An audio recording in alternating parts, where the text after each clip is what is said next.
Olá, minhas delícias do YouTube! O meu nome é Marilyn Jane e hoje eu estou aqui para a sua, para a minha, para a nossa série tão querida chamada Freud Zone, aquela série onde você pergunta e eu respondo. E antes da gente ir para a pergunta, você já sabe como funciona, né? É só você mandar um e-mail para mim, para o meu e-mail que é marilynjane1@yahoo.com.br. Qualquer assunto você pode enviar e eu vou responder. Fechou? Então vamos à pergunta. O pastor de minha igreja se separou de sua esposa e já está casado com outra. Não concordo com essa situação e quero sair da igreja, mas meu esposo quer ficar. O que você acha que eu devo fazer? Me ajuda. Essa é uma pergunta bem complicada e bem delicada de responder, porque quando a gente fala de casamento, a gente está falando de um dos níveis mais complexos em termos de relacionamento humano. São duas pessoas que vieram de culturas diferentes, de histórias de vida diferentes, criação diferentes, e elas estão ali unidas, tendo que conviver aí, e tendo que lidar com as dificuldades, porque um casamento saudável, ele vai passar por equilíbrios e por desequilíbrios. Então, isso é normal, certo? Por todos os motivos que eu falei antes. E quando ocorre o desequilíbrio, ambos são responsáveis aí por trazer essa harmonia ao casamento.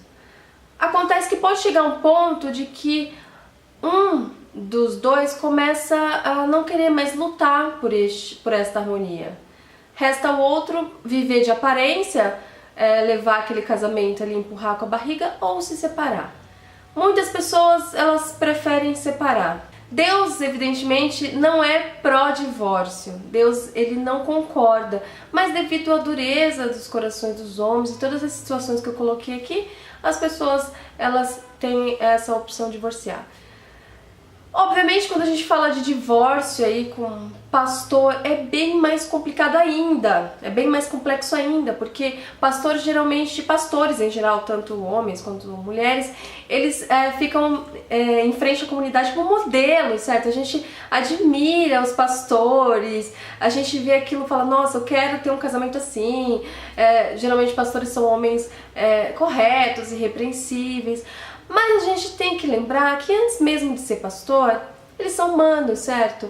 Passíveis às mesmas paixões, aos mesmos erros que nós. Então, assim, quando a gente fala que um pastor se separou, eu fico triste, não vou falar pra você que não, fico muito triste, muito. Mas é um pastor que eu gosto, que eu amo e tal. Falo, nossa, que chato. É complicado mesmo. Só que a gente tem que ter mais, assim, compaixão mesmo, analisar todas essas questões que eu falei. Não depende só dele, muitas vezes. Então, para ser mais objetiva aqui e responder você, eu sairia da igreja se, por exemplo, o pastor, ele se divorciou porque traiu a esposa, ou porque foi violento, ou porque abandonou o lar. Claramente, nesses casos, eu não ficaria com essa liderança, porque eu sei que nenhuma liderança é perfeita, mas a pessoa, para cometer... quando você está na liderança, você tem que ter um cuidado maior com seus atos, pensar muito bem nas consequências. Então, provavelmente essa pessoa nem pensou nas consequências dos atos dela. Então, nesse caso, sim, a resposta é na hora sairia. Eu estou dando a minha opinião, tá? Agora, todos os outros casos tem que ser muito bem analisados, porque, como eu falei, o nível de delicadeza é muito alto. Então, não depende, um casamento depende de duas pessoas. Eu costumo comparar, fazer uma analogia aqui pra vocês. Casamento, assim, é como esse elástico aqui, tá segurando o esposo e a esposa. Qualquer um que largar primeiro esse elástico vai machucar o outro, certo? Então, qualquer um que largar primeiro, que eu não vou largar porque eu vou me machucar, eu não quero me machucar. Mas é assim, gente, isso é um casamento, tá? Então, o que acontece hoje? Hoje, infelizmente, as pessoas, elas não estão pensando muito antes de casar. Tem até uma pesquisa encomendada pelo Datafolha que revelou que 71% dos brasileiros se dizem favoráveis à dissolução do casamento. 71% é muito alto, certo? Uma porcentagem muito alta. Dentre os católicos, o índice sobe para 74%. Até mesmo os evangélicos foram maioria contra a aprovação do divórcio. São 59% entre tradicionais e pentecostais. Então, assim, até mesmo na igreja já tem gente divorciando muito, sabe? Então, a gente tem que pensar muito antes de casar. Então, por exemplo, se você pertence a uma liderança, se você é ministro de louvor, se você quer ser pastor, você tem que pensar muito mais antes de casar. E existem alguns padrões comportamentais que você tem que verificar se a pessoa tem. Por exemplo, vamos pensar aqui num pastor. Ele vai ter que casar com uma pessoa que goste muito de orar, certo? Uma pessoa que seja mais discreta, uma pessoa que ele possa confiar no sentido assim de ele contar uma coisa, ela não contar essa coisa pra ninguém, ser uma pessoa de extrema confiança. E existem alguns padrões comportamentais que essa mulher deve seguir. E algumas profissões até mesmo. Por exemplo, você imagina, pensa na Gisele Bündchen. Você imagina a Gisele Bündchen sendo esposa de um pastor? Uma modelo super competente, profissional, mas não é essa a questão, mas que muitas vezes tem que tirar fotografias de lingerie, enfim, não, sabe, não entra assim, não combina. Você pensa, numa atleta de alta performance, naquela tenista russa, que eu esqueci o nome, Sharapova. Esses atletas geralmente treinam até dia de domingo, treinam muito. Então, se você pensa em casar com um pastor, com um ministro de louvor, você tem que ter consciência de que você vai ter que ter umas atividades a cumprir, um roteiro a seguir. A comunidade eclesiástica, a comunidade da igreja vai exigir isso de você, certo? As pessoas não vão ter uma aceitação muito grande se você, por exemplo, for uma executiva de sucesso, presidente de uma multinacional.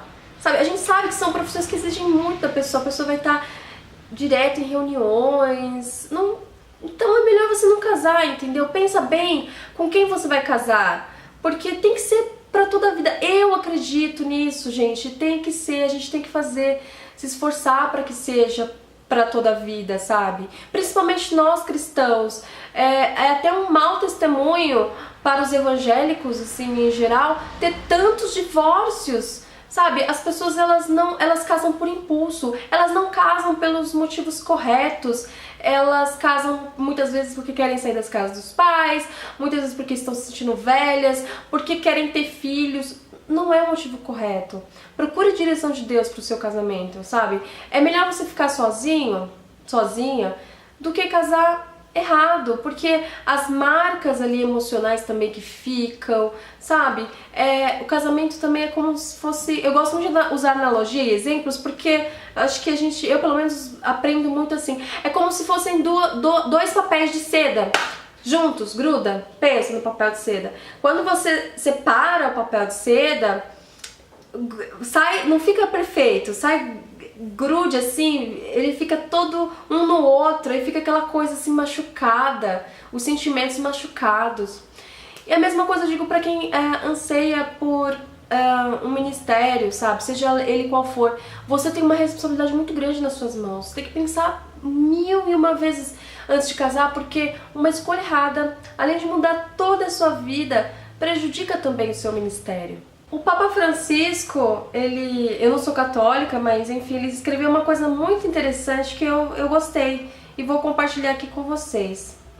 Ele falou assim que o matrimônio é um trabalho de ourivesaria que se constrói todos os dias ao longo da vida.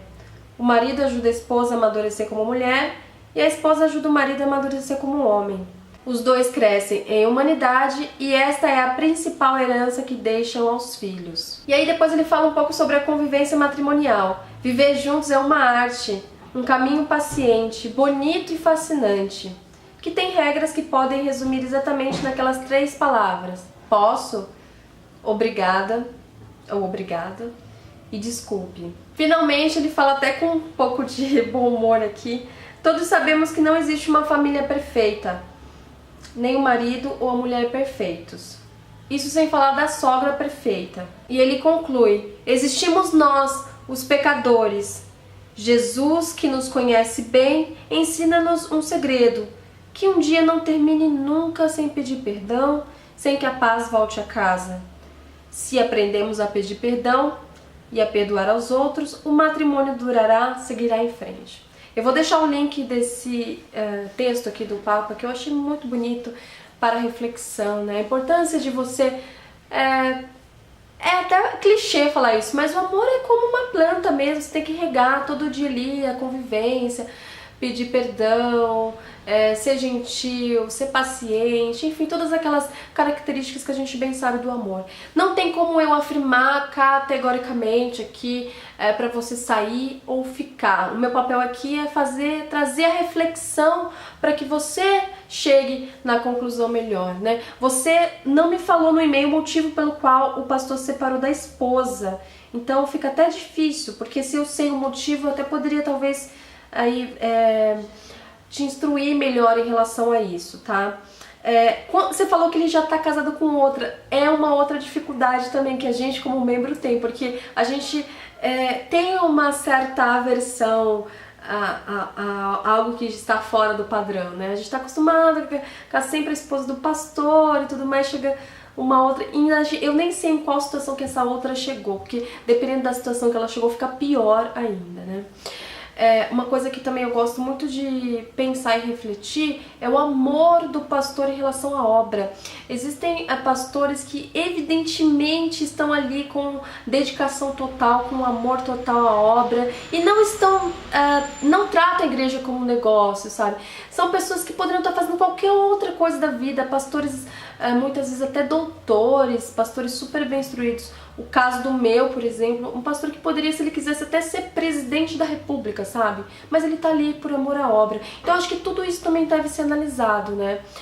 O motivo pelo qual ele se separou, como que é o comportamento dele em relação à comunidade, em relação à igreja, em relação se dedica, se há amor mesmo, enfim. Porque em caso de... tem muitas vertentes quando a gente fala em divórcio de pastor. Tem pessoas que vão ser categóricos e falar, não, ele tem que deixar o chamado, enfim. Eu já não sou tão assim, porque não depende só dele. O relacionamento é tão difícil da gente delimitar aqui. Seria até injustiça falar pra pessoa largar um chamado, uma coisa tão forte, porque muitas vezes não deu certo o casamento e, claro, pode ser que a culpa maior não tenha nem sido dele, né? Às vezes foi traído, por exemplo, às vezes a esposa abandonou, como é o caso do elástico, né? Largou o esquema ali, que não deveria ter largado, sabe? Enfim, você falou que seu esposo quer ficar, você quer sair, o seu esposo quer ficar, você tem que dar um jeito de os dois ficarem juntos, tá? Então conversa com ele, se for ficar, os dois ficam, se sair, os dois saem, porque você não pode ficar separado do seu esposo. Bom, é isso, eu acho que eu respondi tua pergunta. Se você depois quiser me responder o e-mail com mais detalhes e tal, a gente pode conversar melhor, mas eu acho que no geral eu respondi. Não tem como eu falar fica ou vai, eu acho que é uma decisão sua. Eu coloquei aqui todas as possibilidades, aí eu trabalhei com todas as hipóteses, né, porque eu não sei exatamente o que aconteceu. Então é isso, eu espero que você tenha gostado desse vídeo aí, seja qual for a sua decisão, firme e forte. O importante é a gente olhar pra Jesus, gente, o alvo é Jesus. Se a gente olhar pro homem, não rola, é Jesus, tá? Espero que você tenha gostado. Quero agradecer a todos os e-mails bacanas que eu tenho recebido ultimamente, ao carinho de vocês. Ontem eu recebi um e-mail, ontem foi um dia que eu tava muito sensível, aí eu recebi um e-mail que eu até chorei, sabe? A pessoa falou que gosta muito de mim, que assiste os meus vídeos com a mãe, com a família inteira, e me agradeceu. Nossa, eu fiquei em lágrimas, assim. Você é importante pra mim, você faz isso aqui acontecer. A minha vontade de continuar aqui gravando, sabe? Hoje é domingo, tô aqui dedicando meu tempo aqui. É muito bacana o feedback, muito obrigada. Eu só tenho a agradecer, que Deus abençoe a sua vida. E é isso aí. Se você gostou desse vídeo, já sabe o que fazer, não sabe? Só clica em gostei pra mim aqui embaixo. E tem aquele botão que eu sempre falo por aqui. Inscrever-se. Um clique e você já estará inscrito. Um beijão, mas um beijão bem gostoso. Aquele beijão bem grande no seu coração. Fique na paz e até a próxima. Tchau. Olá, minhas delícias do YouTube! Está começando aquela série maravilhosa que eu tanto amo, que é Freud Zone, onde eu respondo perguntinhas de você aí de casa de uma forma super anônima. Ficou curioso para saber como vai ser este vídeo? Então, bora comigo que eu vou mostrar.